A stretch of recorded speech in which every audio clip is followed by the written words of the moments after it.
Hello बच्चों, आप देखिए हम लोग चलने जा रहे हैं टेंस पढ़ने। और टेंस में हम पढ़ेंगे क्या? पास्ट टेंस में वाज वर इन्फिनेटिव का प्रयोग। इन्फिनेटिव का प्रयोग जो होता है वाज वर, ठीक है ना, उसमें हम प्रयोग करना सीखेंगे। जिसका एक फार्मूला है, देख लीजिए, was were plus two plus infinitive. ठीक है, सिंपल है, ज्यादा वो कठिन नहीं है, आसान है। इसमें एक चीज ध्यान दिया जाता है, ऐसे वाक्यों से यह बोध होता है कि भूतकाल में कोई काम किसी योजना कार्यक्रम के अनुसार होने वाला था, परंतु किसी कारणवश नहीं हो सका। इसका मतलब ये होता है कि जब हम कोई कार्य करना शुरू किए हैं, योजना बना लिए हैं, लेकिन उसमें कोई बाधा पड़ गई, वो बाधा हम नहीं कर पाए, मतलब उस बाधा की वजह से हम क्या किए, हमारा कार्य रुक गया, पूरा नहीं हुआ। तो ये कह रहा है कि भूतकाल में कोई काम की योजना तो हुआ, कार्यक्रम भी चालू हो गया, कार्य भी हो रहा है, उसके अनुसार हो रहा है, लेकिन कारण, किसी के कारण बस वो कार्य नहीं हो सका। ठीक है ना, वो कार्य नहीं हो सका। तो उसी के अनुसार हम जो है कि पहले ये लिख करके रख दिए हैं, जिसका हम ट्रांसलेशन करेंगे और हम सीखेंगे। ठीक है, कह रहा है कि देखिएगा, मैं पढ़ने को था। ठीक है ना, लिखिए क्या है कि मैं पढ़ने को था। अब इसमें आसान सी भाषा देखिए क्या होता है कि पहले क्या होता है, सब्जेक्ट लिखते हैं इसमें। ठीक है ना, was were plus two infinitive. तो यहाँ देखिए, यहाँ सब्जेक्ट लिखते हैं, यहाँ देखिए सब्जेक्ट है, तो सब्जेक्ट पहले लिखते हैं, subject plus was were plus two plus infinitive. ठीक है, ऐसे हम लिखते हैं। तो देखिए यहाँ पर क्या रहा है कि मैं पढ़ने को था, मैं पढ़ने को था, तो यहाँ पे क्या लिखेंगे, आई। मैं की जगह लिखते हैं, आप जानते हैं कि क्या लिखते हैं, वाज लगाते हैं, वाज लगाते हैं। आई वाज टू, पढ़ने को हो जाएगा रीड, READ, रीड। अब क्या है, कह रहा है कि मैं पढ़ने वाला था। जब भी वाक्य में ऐसा आ जाए, मैं पढ़ने वाला था, तो भी इसका भी ट्रांसलेशन हम करेंगे इंग्लिश में, तो इसका भी वही होगा, I was to read, I was to read. तुम सोने को थे, तुम सोने को थे, तो ये हो जा रहा है, यहाँ पे यू लगेगा पहले, सब्जेक्ट में क्या है, तुम, तो इसके लिए क्या हो जाएगा, यू, वर हो जाएगा, जानते हैं आप, यू वर टू स्लीप। बोलो मीनिंग बोलो, चलो।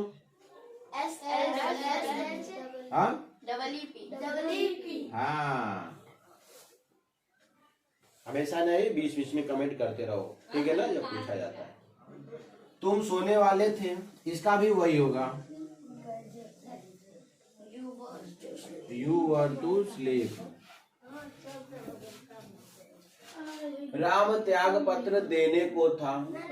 अब देखिए, राम त्याग पत्र देने को था, तब इसके लिए हम क्या करेंगे, लिखेंगे क्या, सब्जेक्ट में देखिए, यहां हम इसको बना देते हैं राम। अब राम तो सिंगुलर क्या है आपका, सिंगुलर नंबर में थर्ड पर्सन है। ठीक है ना, सिंगुलर नंबर में थर्ड पर्सन है, तो राम है, तो इसके जगह क्या हो जाएगा, वाज लगेगा। राम वाज टू, त्याग पत्र का हो जाता है क्या आपका, रिजाइन। ठीक है ना, रिजाइन होता है, देखिए,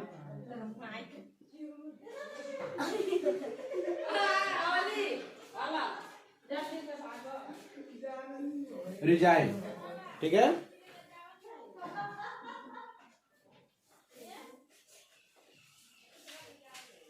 इसके बाद मेरे पिता अवकाश प्राप्त करने को थे। एक मिनट,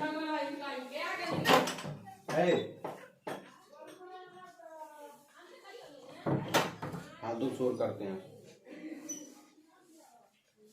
तो क्या कह रहा है, मेरे पिता, ठीक है ना, मेरे पिता अवकाश प्राप्त करने को थे। तो जानते हैं कि मेरे पिता, तो इसमें मेरे पिता का क्या हो जाएगा, मेरे पिता तो माई हो जाता है, ठीक है ना। तो मेरे पिता हो जाएगा माई फादर, माई फादर। अब मेरे पिता है तो इसके जगह क्या लगेगा, वाज लगेगा, ठीक है ना, वाज लगेगा। वाज टू रिटायर, क्या हो जाएगा, वाज टू रिटायर।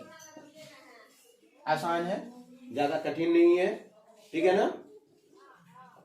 फिर कह रहा है कि राम दिल्ली जाने को था, अगला टेंस आ जाता है राम। अब देखिए यहाँ पर हम ऊपर बना भी दिए हैं सब्जेक्ट, तो सब्जेक्ट के अनुसार लिखेंगे क्या, राम, राम हमारा सिंगुलर नंबर का थर्ड पर्सन है, इसलिए यहाँ पे क्या लगेगा, वाज लगेगा, राम वाज। अब देखिए दिल्ली जाने को था, टू गो टू दिल्ली, ठीक है ना, to go to Delhi, Delhi हो जाएगा। वे घर बेचने को थे, अब देखिए वे घर बेचने को थे, तो इसमें क्या है सब्जेक्ट में, वे, ठीक है ना। तो वे घर बेचने को थे, तो इसके लिए क्या हो जाएगा, दे होता है। इसमें क्या कह रहा है कि they are to sell house, वह शादी करने को था, अब शादी करने को था तो उसके लिए क्या हो जाता है, मैरिज, ठीक है ना, मैरिज बोलते हैं उसका। हो गया है मैरी। अभी हमारा जो है कि 10 टेंस है जो आज हम प्रैक्टिस किए हैं, इस पे बार बार साउंड हो रहा है अलग से। तो देखिए हमने क्या किया, मैं पढ़ने को था, आई वाज टू रीड, मैं पढ़ने वाला था, I was to read, same वही होता है। इसके बाद क्या होगा, तुम सोने को थे, तुम सोने को थे, तो यू वर टू स्लीप, तुम सोने वाले थे तभी वही क्या हो जाएगा, you were to sleep, same ही होगा। अब इसमें ध्यान देने की बात ये होती है कि इसमें जान लेंगे कि भूतकाल में कभी भी योजना के अनुरूप जो कार्य चलता है, किसी कारणवश वो कार्य पूरा नहीं होता, रुक जाता है, ठीक है ना। देखिए परंतु किसी कारणवश नहीं हो सका, वो कार्य होता ही नहीं है, ठीक है ना, तो उसमें था आता है। अब कहते हैं कि मैं पढ़ने को था लेकिन पढ़ नहीं पाया, तो जब पढ़ नहीं पाया तो ये हमारा पास्ट टेंस में आ जाएगा जो इन्फिनिटिव है, ठीक है ना। तुम सोने